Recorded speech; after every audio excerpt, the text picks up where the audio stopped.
Hello again. This is Rabbi Jeff Sachs of ADVENT Web Yeshiva with a concluding session of this round of Jewish history discussions. This course is going to go on a little bit of a hiatus. I think I mentioned last time we're going to be doing some other interesting things next semester in Web Yeshiva, primarily a course on the writings of the greatest modern Hebrew writer, Shai Agnon. We've talked about Agnon here and there by way of example to illustrate certain points of things that in our discussion about modern Jewish history. And we're going to be having a special, shorter, intensive session on Agnon, which is going to both be co-sponsored by the Agnon House, which is a museum and actually Agnon's house, and is going to be broadcast live from Agnon's house on Sunday evenings, starting from the beginning of February. Information is going to be sent out about that. But in our discussion of modern Jewish history over these past two semesters, I mentioned a couple of times that these two images, these two stars, of course, the yellow star and the blue and white star, are very much, the images that depict the course of modern Jewish history. We've spent a great deal of time talking about anti-Semitism. Last week we ended with, perhaps that most celebrated chapter, the Dreyfus affair, and we mentioned that sitting there in the audience is a journalist by the name of Theodore Herzl, and the movement from this star to this star is, of course, the story of modern Jewish history. Now we're not there yet. We're not standing in 1948 yet, and when this course does resume at some point in the future, we're going to turn our attention to the topic of Zionism. And maybe when we do that, I'll come back and we'll review what we're going to talk about tonight, because this is not really a concluding session as much as an opening session about a larger discussion about Zionism. But I thought that we can't leave off without a little bit of discussion about Zionism. Just by coincidence, the other night my wife and I were out in a cafe in Yerushalayim, and the sugar packets in the cafe, I took two of them home and I scanned them, were these Zionist sugar packets with pictures of like the great Zionist figures on them, and here's Herzl, and here's Jabotinsky, and on the back of the sugar packet you get like a little, like a 5-line bio of each of them. They had Sishkin and I think Menachem Begin and Ben Gurion. I don't recall who else was there. These are the two that I took home. It was just very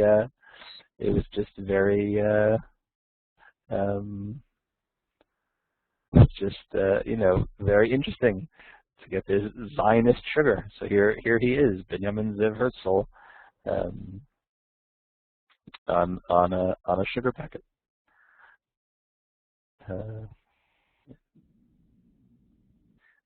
Closing that. Okay. The idea of Zionism. Oh my, this is not displaying well. Let me see if I can't.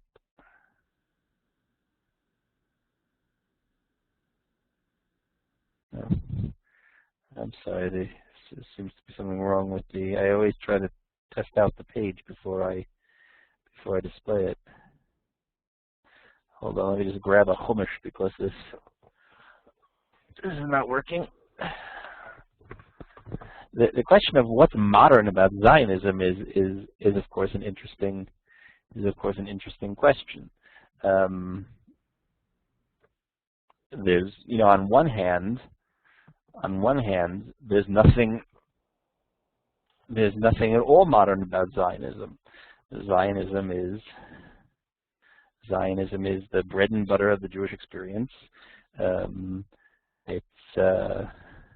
It's burnt into the national and to the national consciousness. Let me just fix the camera.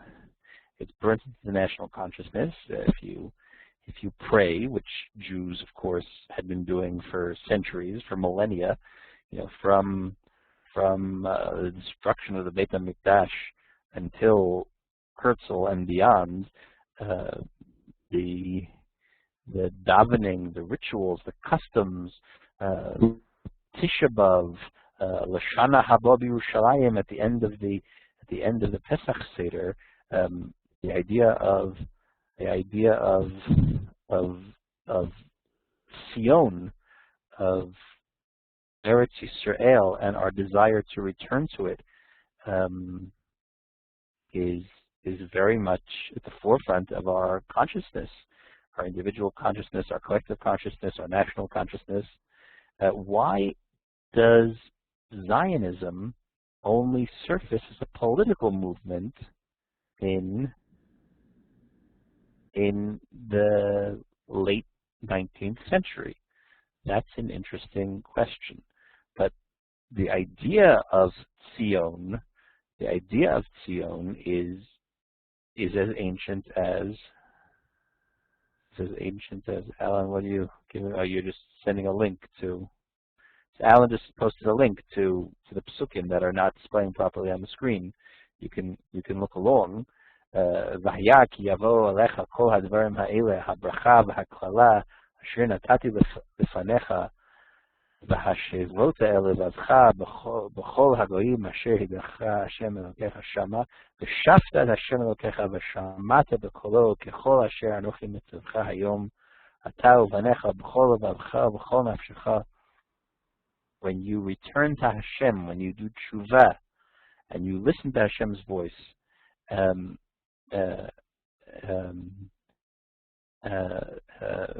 Hashem Elokecha et shvutcha v'richamecha, and then God He'll bring you back. You will return to Him, and He will return you. There's a connection between the spiritual return and the physical return out of captivity. And He'll have mercy on you. V'shav v'kibetzcha mikol ha'amim asher hafitzecha Hashem Elokecha shama im yenitecha b'ktzei hashemayim misham yikabetzcha misham yikachecha. No matter where you are, no matter how dispersed you are, from the furthest reaches of the heavens, from there Hashem will gather you in. He'll fetch you. He'll bring you. V'haviecha Hashem Elokecha el haaretz asher yashu avotecha v'rishta v'hetivcha v'hirbecha me'avotecha.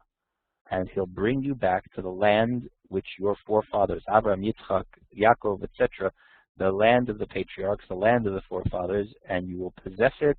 It will be yours, and God will do good things for you and multiply you, and you'll have even more than your forefathers. So the promise and the desire and the hope of what we call Zionism might be an anachronism to call it that, but it's embedded right there in the Torah.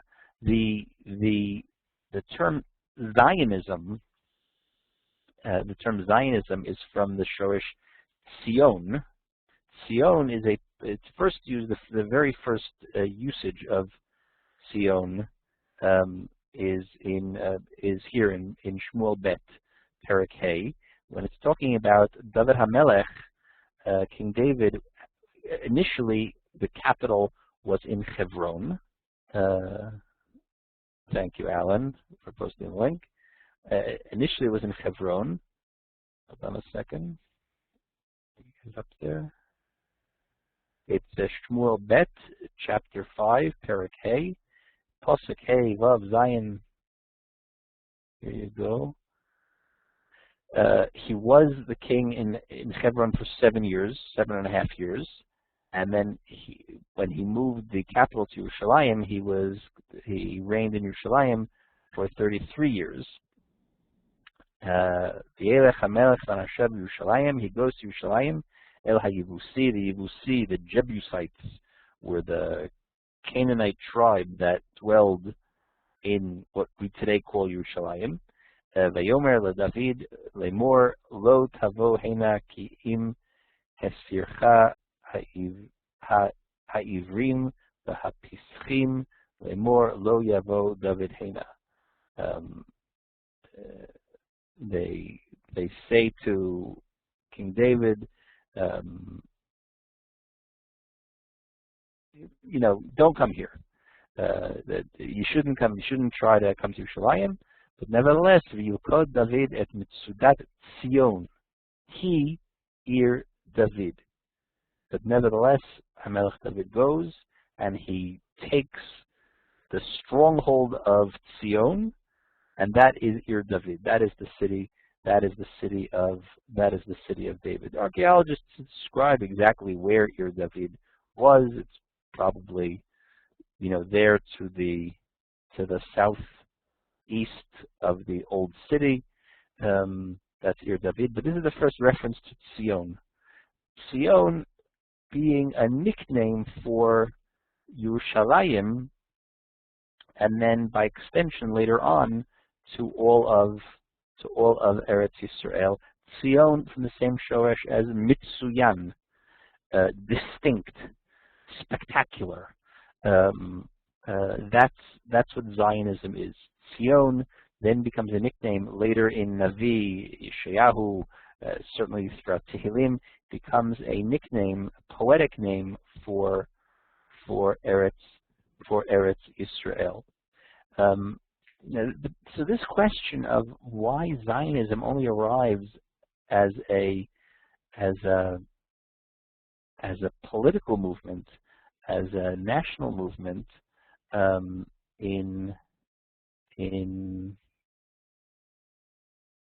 when it does, it's a good question.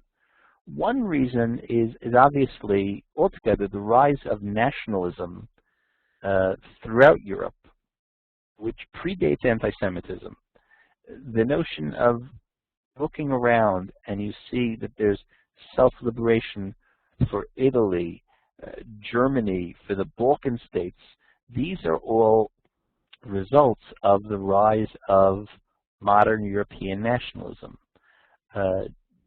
Jewish cultural nationalism, of course, the Jews couldn't really imagine, it took visionary leaders like Herzl to say, Im tirtzu enzu agada, that if you want it, it's not a dream, it's not a fantasy.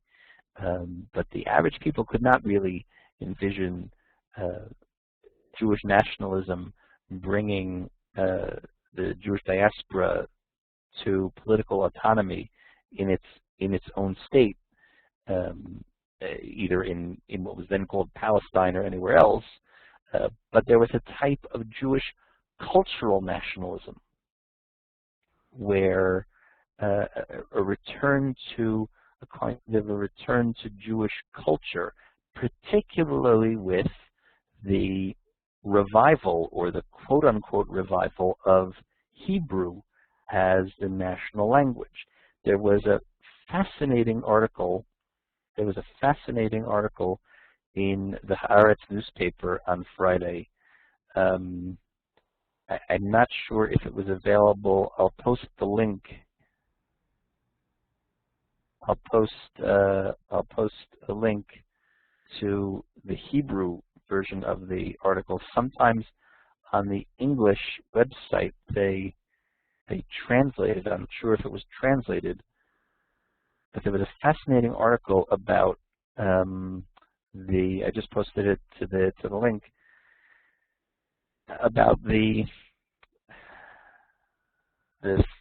friction between Chaim Nachman Bialik, the great Mishorer Halumi, the national poet. We spoke about him when we looked at his poem about the Kishinev pogrom, and Eliezer ben Yehuda, who is of course credited as the father of modern Hebrew.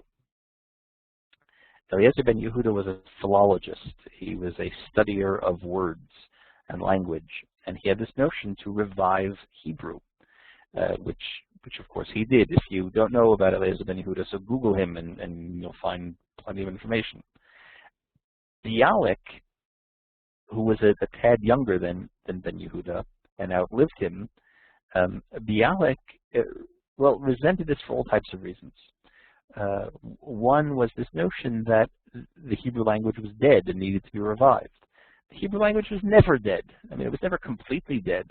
It had never disappeared. There were always Jews, sometimes very few Jews, but there were always Jews who were conversant in Hebrew, and Hebrew was, if not a language that you used to go to the post office and to the shuk, it was a language of scholarship, it was a language of culture, it was a language of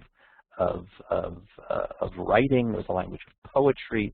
It was constantly in use. It's true that it wasn't the national language of an actual state, and it's true that there weren't universities teaching in Hebrew.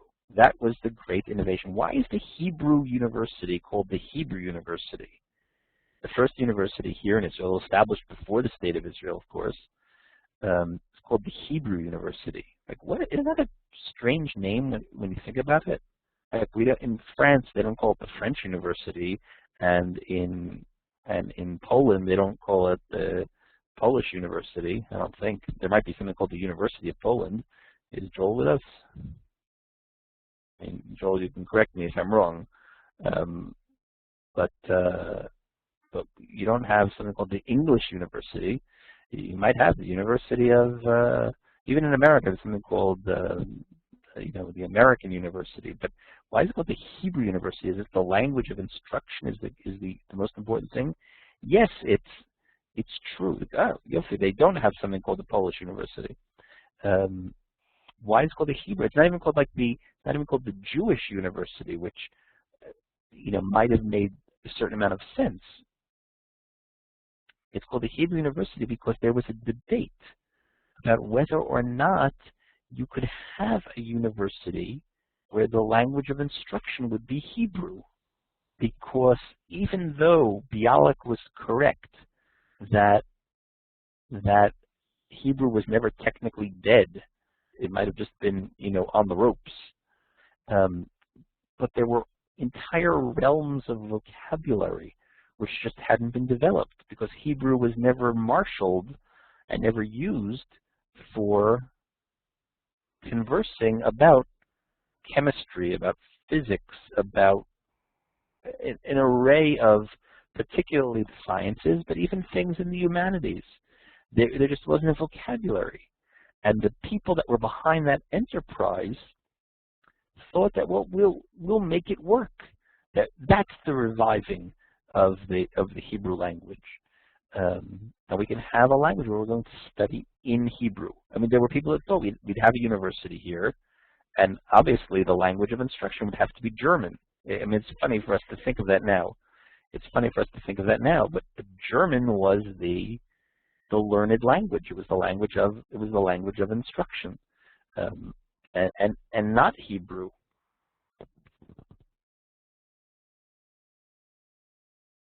Because in Palestine, in those days, throughout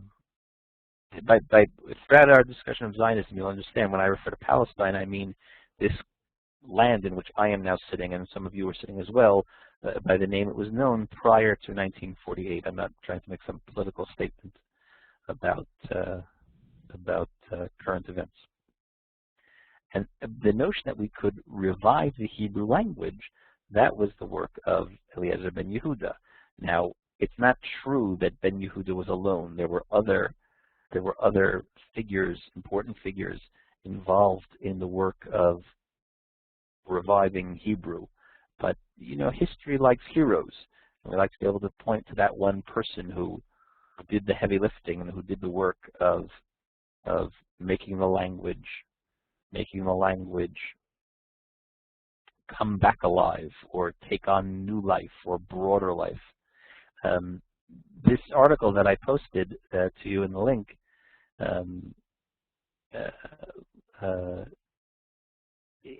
also makes a point that there was a debate between Bialik and Eliezer ben Yehuda about the degree to which we have to look to the original sources, to look to the original sources when we have to invent a word. Like, we need to come up with a word. There's a word, like there's no word for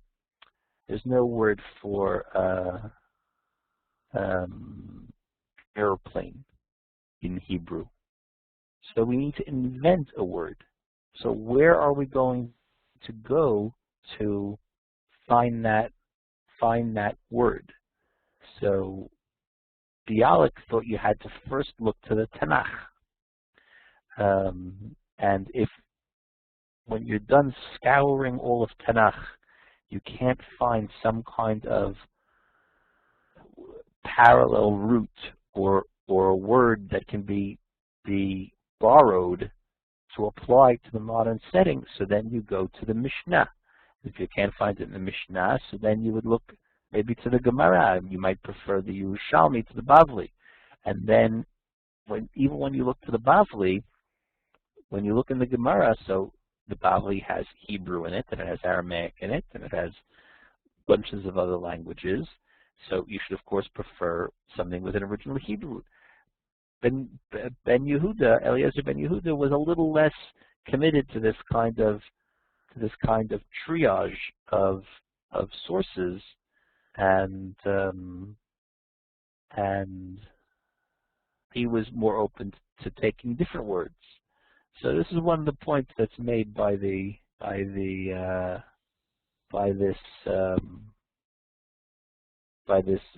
article. So while Europe was engaged in conventional nationalism, the Jews were very often engaged more in this kind of cultural nationalism.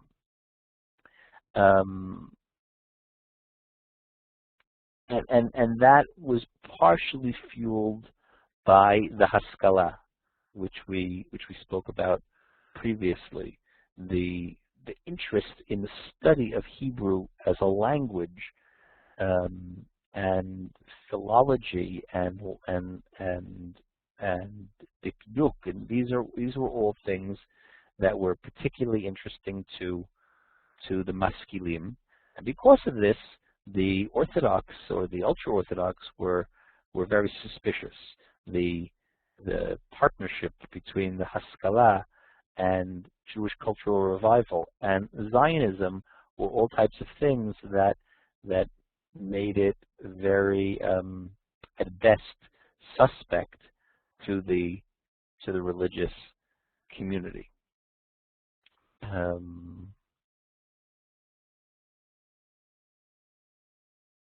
And then you start to see in the 1860s, 1870s, people like a variety of writers and authors, saying things like that religion and nationalism can go hand in hand, that the emancipation of the Jews may not be a permanent solution to things, that foreseeing that despite the emancipation of the Jews in Germany and the acceptance of Jews into general society, that just like history moved in one direction, it might move back in a different direction. Now, it couldn't foresee that although, just like the Jews were emancipated, and just like the Jews were made citizens, maybe that citizenship could be taken away from them. It couldn't foresee that not only could citizenship be taken away from them, but that humanity could be attempted, the attempt to even strip Jews of their humanity, so that a whole society, a whole civilization can be brought to kind of exterminate Jews like you would a pack of termites. That, of course, could not be foreseen. But the idea that maybe we're not on such solid ground as we might have thought, and the notion that, well, maybe we should return to our own land and managing our own affairs, that's the way to preserve the Jewish people. There were two major early rabbinic thinkers on what came to be known as Zionism. One was Rav Yehuda Alkalai, who lived from 1798 to 1878. He called for the creation of Jewish settlements in Palestine as a precursor to redemption. And there was a very, very clear messianic element to what he was talking about. He was a conventional rabbinic figure, although he was certainly acting and writing against the conventional view. The other figure, the one that we'll talk about tonight, is Rav Tzvi Hirsch Kalischer, 1795 to 1874. There's a picture of him. As you can see, he certainly looks like a very traditional rabbinic figure. Kalischer was also affected by the rise of European nationalism, and he was also a very ardent opponent of the Reform movement. He lives in Western Poland, in Posen, which was one of those areas. I don't have it here, but you can call up the maps that we looked at from the earlier sessions. Remember, 1793 Poland is partitioned, so he lives in Western Poland, in that sliver of land that, you know, you go to sleep one night and you're in Poland, and you wake up the next morning and you're in Prussia. So he was this kind of very interesting transition figure, because he comes originally from, you know, the world of the ghetto, the world of the shtetl, and he finds himself living in, you know, in Western Europe. I mean, not on the map, but culturally he's kind of scooped along with where he's living, and ends up being exposed to all different types of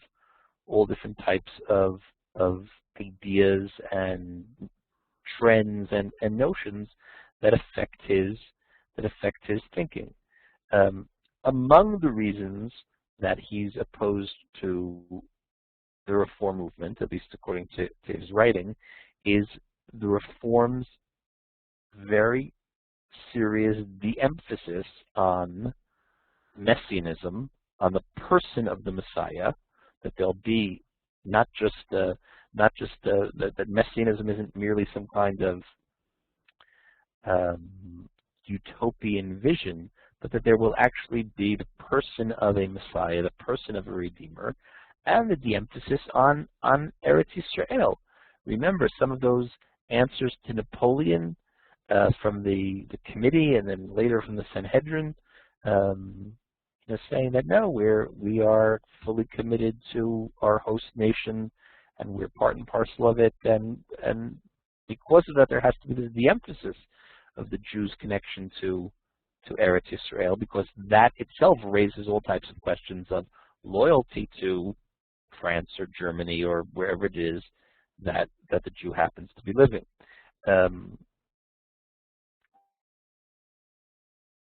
In 1862, he writes a work called Drishat Zion. Drishat Zion, translated here as Seeking Zion, which is a work that preaches Zionism as a practical solution to the misery of Eastern European Jewry. He was also responsible for getting a group of Jews. He himself lived and died in Europe. He never personally makes it to Eretz Israel, but he was instrumental in getting a group of Jews to move to Yafo, to Jaffa, which is now it's Jaffa is overshadowed by Tel Aviv, but Tel Aviv is a modern city. Yafo is an ancient city. It was one of the centers of the old Yishuv, of the small Jewish population that lived in Eretz Israel during the 19th century. And he's instrumental in getting a group of people to move to Yafo, I think in 1866. In 1870, he was instrumental in getting the Alliance Israélite Universelle, the Universal Israelite Alliance, which is a French organization, to set up an agricultural school in Yafo. And this idea of returning Jews to the soil, which is something that Jews had not done for a very long time. Remember, in Russia, there's this critique on the Jews that none of them are involved in agriculture. None of them are involved in farming. None of them are involved in producing something practical like a loaf of bread, which everybody needs, because there are a lot of mouths to feed, and there's a lot of poverty, and there's a lot of hunger. And this critique on Jews that they're involved in innkeeping and money lending and all those other things for which we were always criticized. So he says, look, if we're going to return to our own land, we need to return. There has to be, there's like a practical component here, and we need to be able to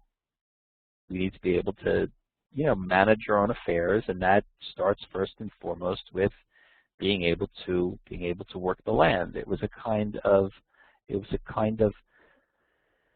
self-redemption, and this again was, of course, very much feared and viewed with suspicion by the traditional community, by the traditional Torah community, because the idea of like learning how to use a hoe and to farm are things that tend to take people out of the Beit Midrash.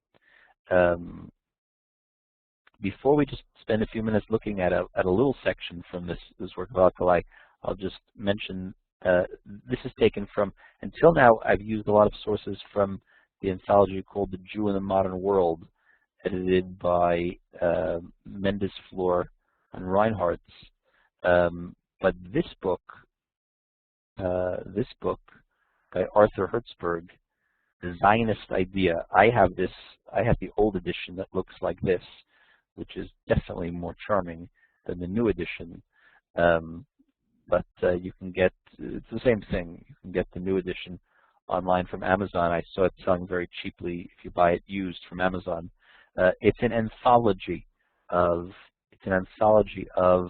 the entire history of Zionist writing, from the earliest writers like Kalischer and Al-Khalai up to past the establishment of the state, with a wonderful, wonderful introduction written by Hertzberg.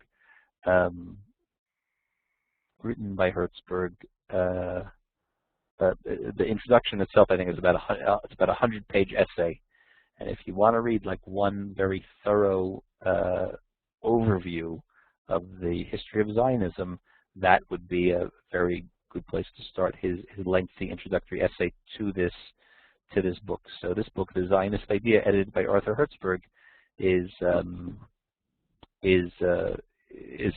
very good resource to have. So here is Drishat Zion by Rav Tzvi Hirsch Kalischer. One moment, please.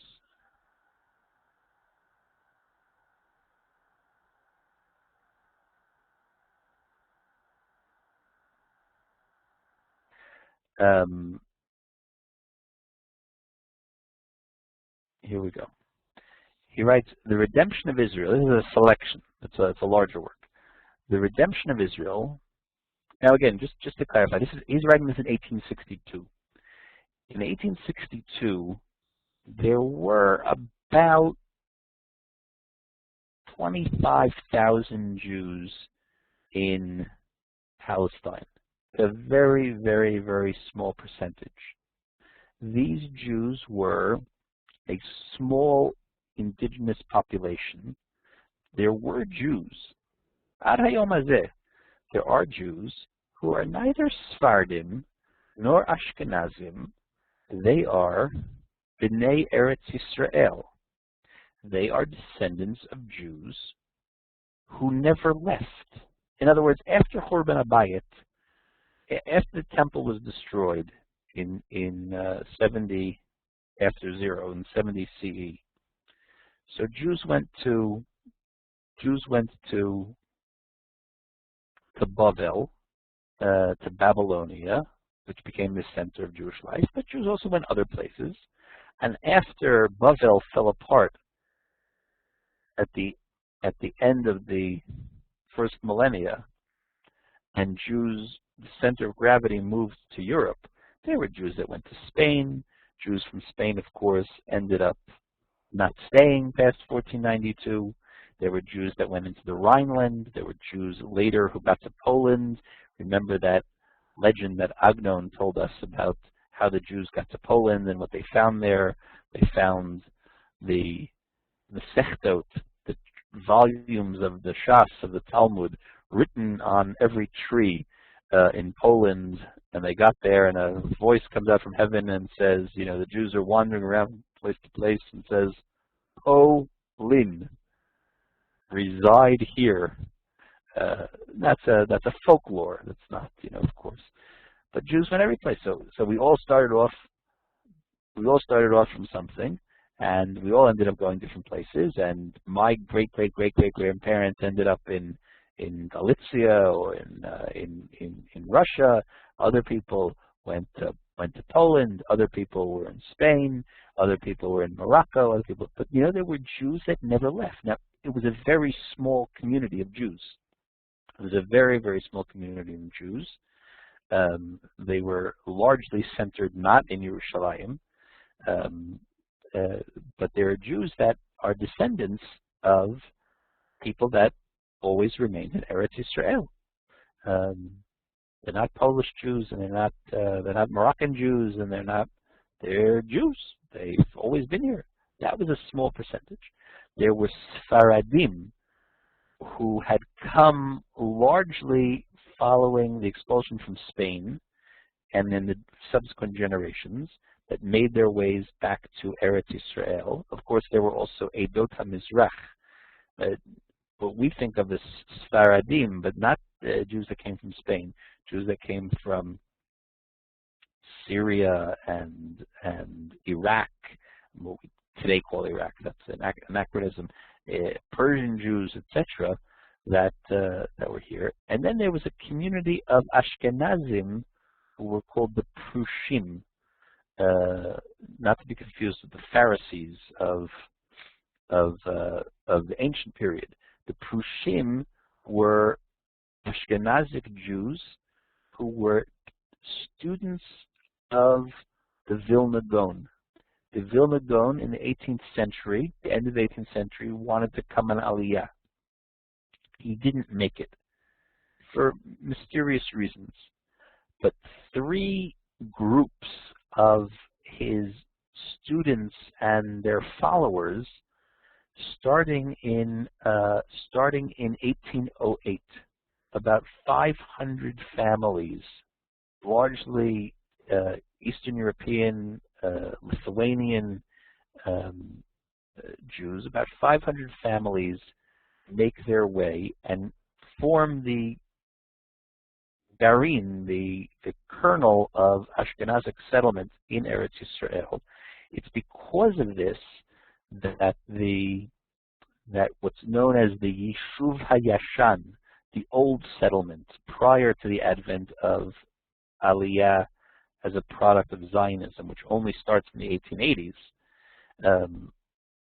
But it's because of this that the Ashkenazic communities, at least in Eretz Yisrael, and to this day, are very much influenced by the practices of the Vilna Gaon, because the Vilna Gaon's students and followers were the original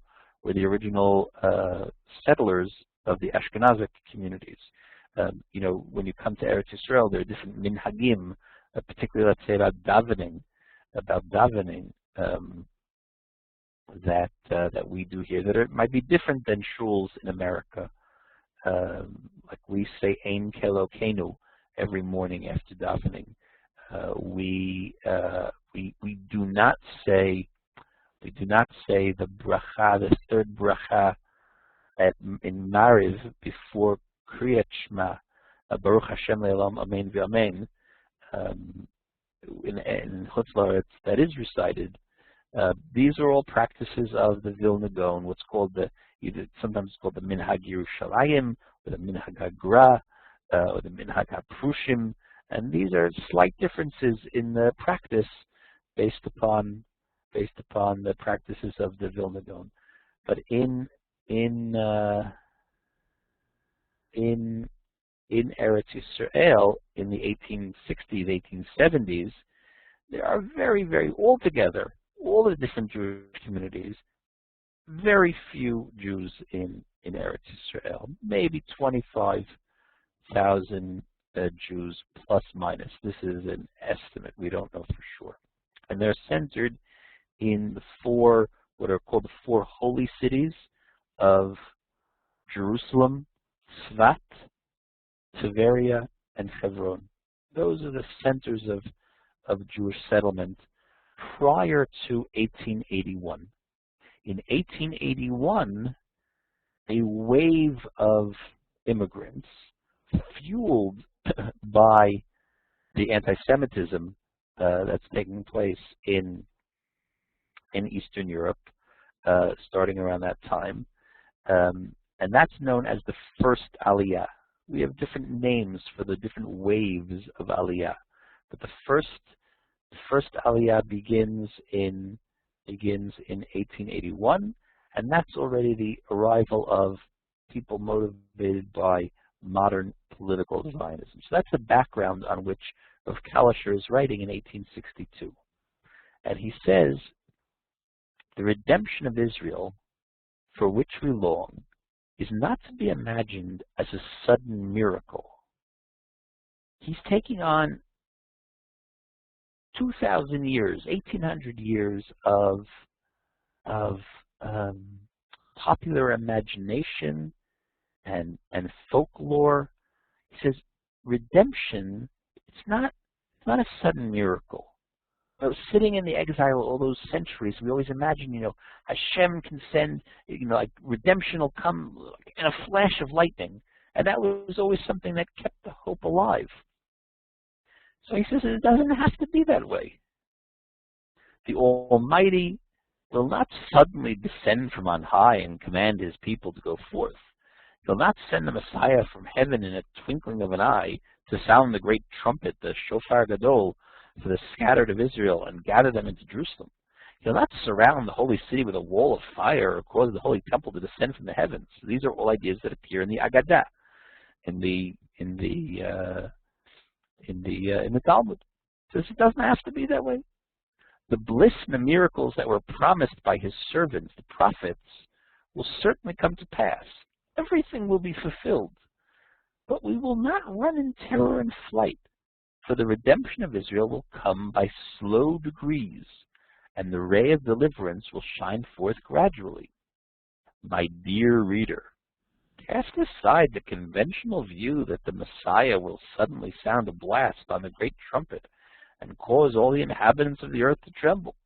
On the contrary, the redemption will begin by awakening support among the philanthropists and gaining the consent of the nations to the gathering of some of the scattered of Israel into the Holy Land.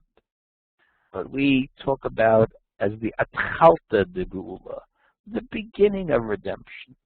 So Rav Kalisher is saying that the redemption of Israel, Geula, it's not necessarily the fairy tale version that we were raised on. It doesn't have to be lightning and thunder and sudden miracles. No, it'll come about la'at la'at, slowly, slowly, and it'll happen in very pragmatic ways. I'm skipping ahead. Can we logically explain why the redemption will begin in a natural manner and why the Lord, in his love of his people, will not immediately send the Messiah in an obvious miracle? Well, so why should it be? Why should we prefer? There are two ways that redemption could come. It can either kind of come in a miraculous flash, or it can come about in a slow, natural, seemingly natural way. So, why should we say it'll be this way instead of that way? So can we really say that it'll come about naturally? Yes, we can. We know that all our worship of God is in the form of trials, nisyonot, by which he tests us. And then he gives a few examples. He says, life is about being tested. It's about being tested. God says, don't eat non-kosher food. So, wouldn't it be easy if he didn't want us to eat non-kosher food? So why did he make pigs? Why did he make all these animals that we can't eat? Wouldn't it have been easier just for him to create a world in which everything was kosher? No, that would be counterintuitive, because there'd be no challenge, there'd be no test, there'd be no struggle, there'd be no temptation. And we're meant to live in a world with all of those things. So too redemption. So it's true, God can snap his fingers, kaviyachol, as it were. He of course doesn't have fingers, but in a flash he could change everything. Could be. But isn't it more likely, Rav Kalisher says, I'm paraphrasing, isn't it more likely, given everything we know about what the Torah wants from us and what Judaism wants from us, that it might be the kind of thing that we're meant to work at, that we have to struggle, that we're meant to do something, that we should be involved? Doesn't that make more sense? Doesn't that fit in more? I mean, he tacitly is admitting that he understands why that trend in the Jewish imagination that not just desired but imagined that redemption would come miraculously in a flash, why that had such a hold on the imagination, for obvious reasons. Because for centuries there was no hope that we could do anything to change our situation. And therefore that left room only for the miraculous path. But he says maybe things are different. Maybe there's been some kind of change in the world where we can work towards affecting our own redemption, where we can be partners with God in the redemption of Israel. These are really radical ideas. If the Almighty would suddenly appear one day in the future through undeniable miracles, this would be no trial. What straining of our faith would there be in the face of the miracles and wonders attending a clear heavenly command to go up and inherit the land and enjoy its good fruit? Right? We have a notion in Chazal that the Eretz Yisrael nikneit b'yisurin, that we acquire Israel through struggle, through strain, through toil. And he mentions that he's found support for this idea in this work called the Shvilei Emunah, which is some 14th century philosophical work. When many Jews, pious and learned in the Torah, will volunteer to go to the land of Israel and settle in Jerusalem, motivated by a desire to serve, by purity of spirit, and by love of holiness, and they will come by ones and twos from all corners of the world, and when many will settle there and their prayers will increase in the holy mountain of Yerushalayim, the Creator will then heed them and hasten the day of redemption. For all this to come about, there must be a Jewish settlement in the land. Without such settlement, how can the ingathering begin? It's a little bit like Nachshon ben Aminadav. God will do a miracle. He'll part the sea. He'll bring the Jews back from the diaspora.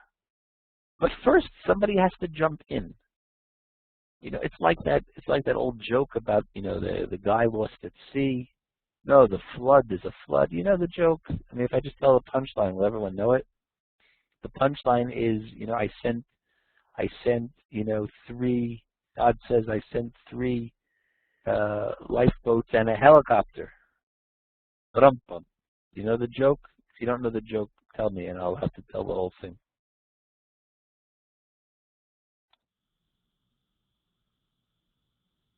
Know the joke? Alan, you don't know the joke?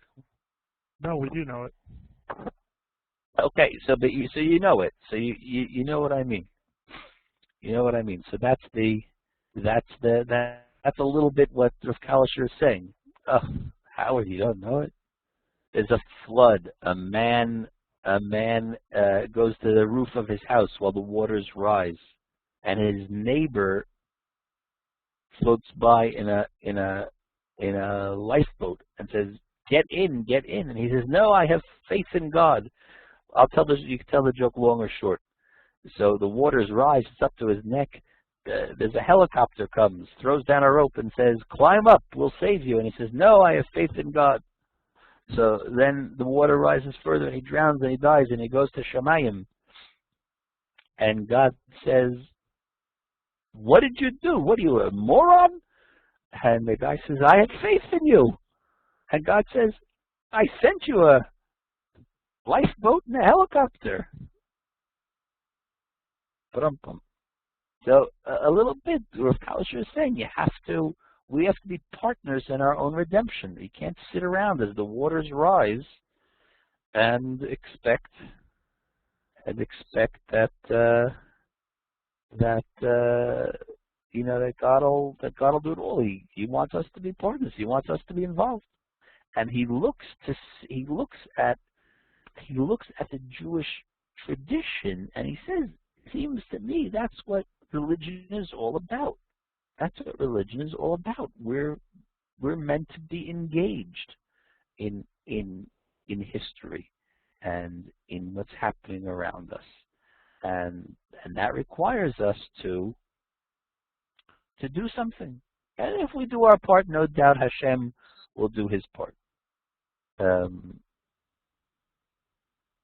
then there's this other paragraph, which it's late, so I'll skip this other paragraph where he talks about he has to make this more pragmatic argument about the importance of working the land, which again is something that we had been very distanced from a long time.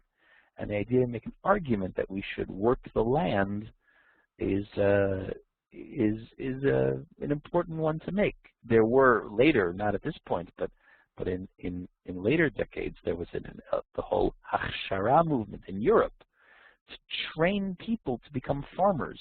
There were like kibbutzim, as it were, in Europe, small groups, not that many people, but people went and they would like either rent or buy or just, I guess, squat on land in Poland and learn how to be. Jews would go to learn how to farm the land as hachshara, as preparation for coming to Eretz Yisrael, where they were all going to be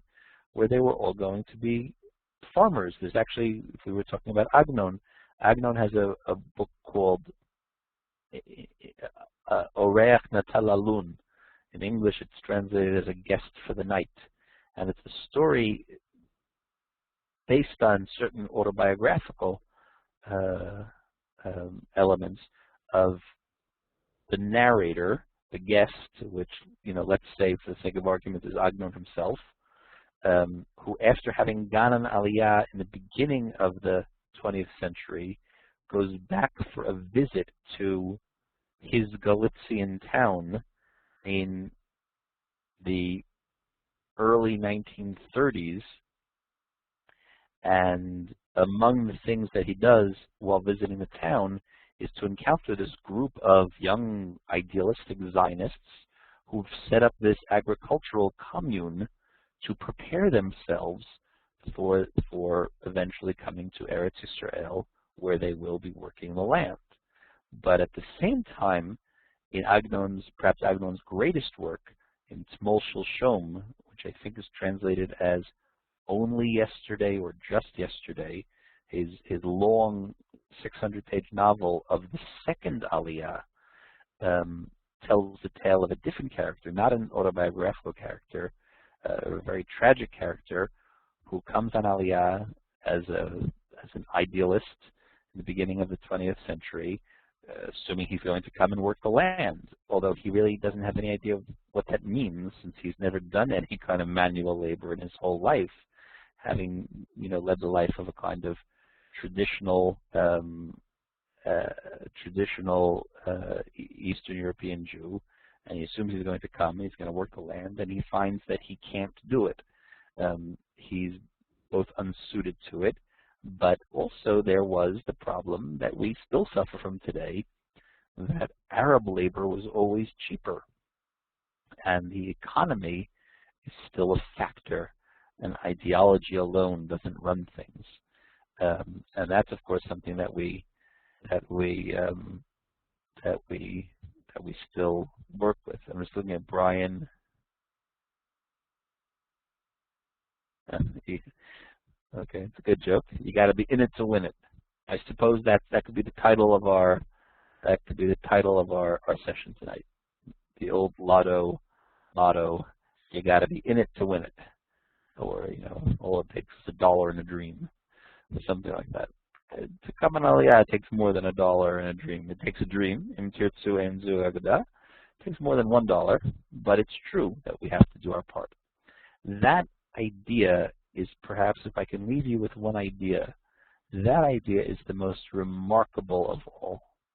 That if you think of everything we've discussed in the series up until now, the Jew as a force, the Jew as an agent upon whom the surrounding acts. That was a very awkward sentence. The Jew is surrounded by forces that act upon him in Europe. And suddenly the idea of Zionism comes along, and the Jew himself becomes an active player in history in a way that he never was, or rarely was, throughout the long European experiment.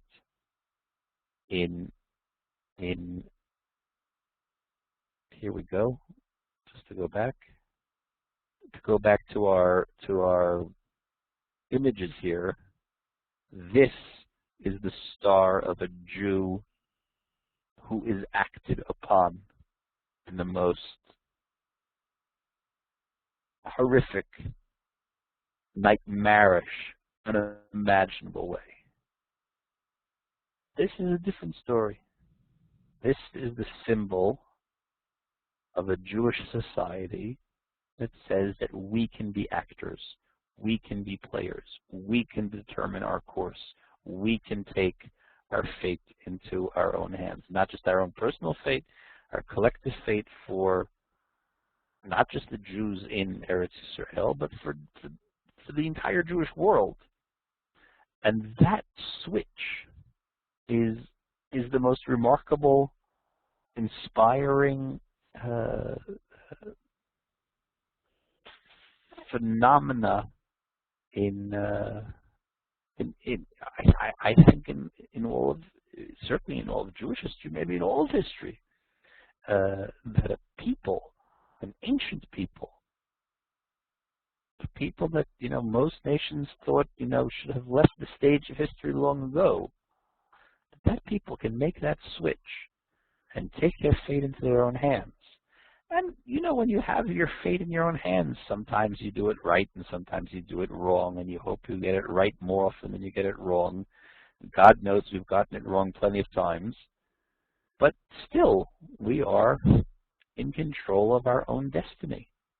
And that is a really pretty remarkable thing in and of itself, but certainly when you consider the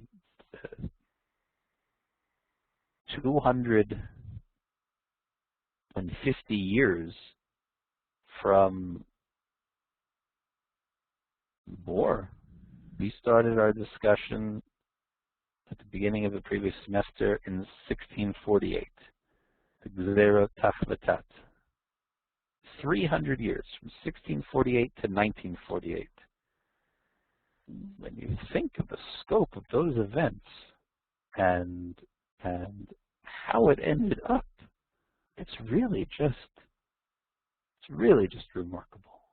And it reminds us of the admonition of Binu Shnot Dor Vador, that the effort to spend some time and energy understanding history is itself a form of avodas Hashem. It is a form of understanding how God works, how He interacts with us, what He wants from us, what He wants for us, and that's one of the advantages of spending some time studying Jewish history. So I hope that we will continue again at some point in the future. In the coming semester, we're going to take a little sidetrack, although very much of what we'll be talking about in the course of the writings of Agnon overlap and resonate with the themes that we've been talking, but not from the perspective of history, but from the perspective of the literature of the period that we've been discussing. So I hope you'll join us for that and for all of our other courses and classes at WebYeshiva. I'll stay on if anybody has any questions.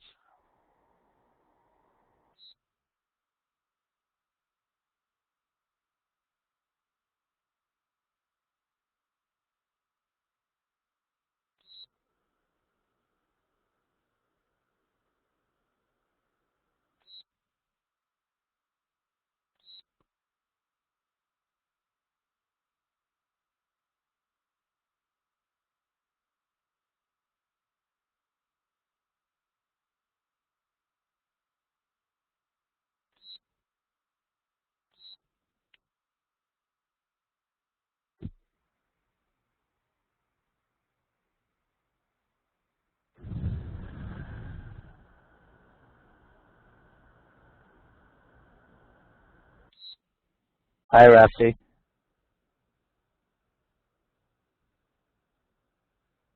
After you ask what will we be learning, in where, in what class?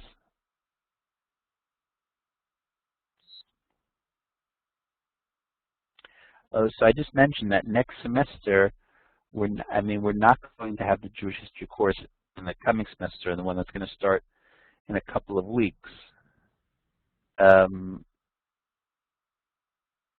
But that we're going to be having this literature course, which will cycle back a little bit on some of the things we've been talking about. And then when the Jewish history class starts again, probably in the spring, we'll continue with Zionism and the establishment of the State of Israel and things like that. Alan. Charity, yeah, I don't know what they're doing there. Meditation, nature, stuff like that.